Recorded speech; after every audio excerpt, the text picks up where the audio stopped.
Hi friends, అందరూ బాగున్నారా? ఈరోజు నేను చేసే రెసిపీ నువ్వుల చిమ్మిడి. కిలో నువ్వులు తెప్పించాను ఆంధ్ర నుంచి, తెల్ల నువ్వులు. అవి తెప్పించి వేయించాను దోరగా వేయించి అవి మిక్సీ పట్టాను.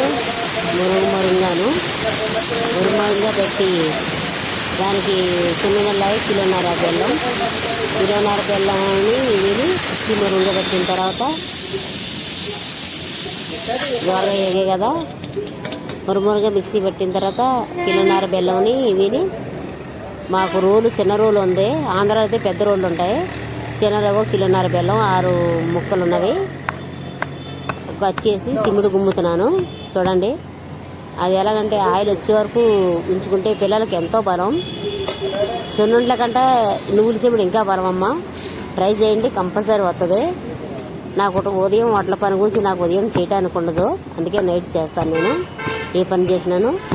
మా అబ్బాయి నూనె వచ్చేలా చేయాలని సిమ్మిడి, అందుకని నూనె వచ్చే వరకు చేశాను. చాలా టేస్ట్ ఉంటుంది. ట్రై చేయండి, చాలా బాగుంటుంది. పిల్లలకి ఎంతో బలం. పిల్లలకి పెద్దలు కూడా ఎముకలు గట్టిపడతాయి. పిల్లలు హైట్ తొందరగా ఎదుగుతారు. ట్రై చేయండి, వస్తుంది. రాందంటూ ఏం లేదు. 1/2 కిలో నువ్వులు తెప్పించుకొని 30 కిలో బెల్లం తెప్పించుకొని చేసుకుంటే చాలా. మీకు ఎవరైనా ఆంధ్ర ఇల్లు వాళ్ళు ఉంటే వాడితో తెప్పించుకోండి బెల్లం. అదిగో కుమ్మిడి చిమ్మిడి నూనె ఎలా వస్తుందో చూసారా? కొంచెం చేశాను. అవి వంటలు చేశాను.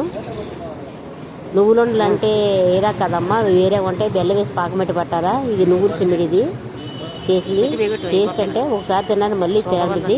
ఇది స్వీట్ షాపుల్లో గట్రా దొరకదు, మనం సొంతంగా తయారు చేసుకోవాలి. తింటే మళ్ళీ తినాలనిపించి. చాలా బలం. ఇది టేస్ట్ కూడా చాలా బాగుంటుంది. ట్రై చేయండి, కంపల్సరీ వస్తే. రాందంటూ ఏమీ లేదు. ట్రై చేయండి.